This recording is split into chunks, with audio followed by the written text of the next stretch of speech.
All right, Chris, the 2022 Red Mountain Cabernet Sauvignon. Talk a little bit about the 2022 vintage in general.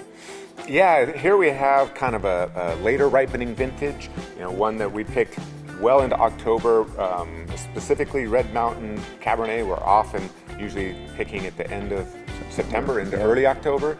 Here we picked the first Cabernet on the October 10th and finished up with the Old Vine Clipson on the 27th. Yeah, that Old Vine Clipson, 1984 planting. So, and actually this will be the last year that you can taste those that particular block in our wine.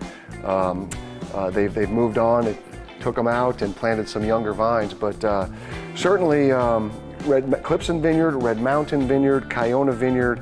What do all three of these different vineyards add to this wine? I think they just show this great cross-section of Red Mountain.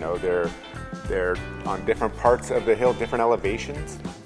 In the case of Clipson, they're on the other side, the west side of the mountain, so get quite a bit of different character, and it really gives us a chance to put these pieces together and make them really fit in a cohesive way that really just expresses, passing time through the lens of Red Mountain. And what in the world does 2% Bacchus Cabernet Franc do in this wine?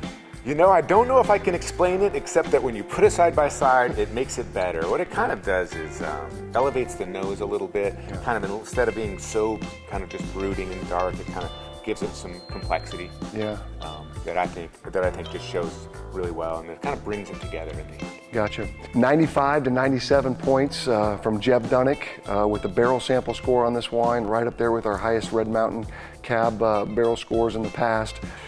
Thank you for all your support, you club members. Make sure you get this 22 Red Mountain Cabernet. Drinking fine now, but will last in your cellar for decades. So look forward to sharing it with you.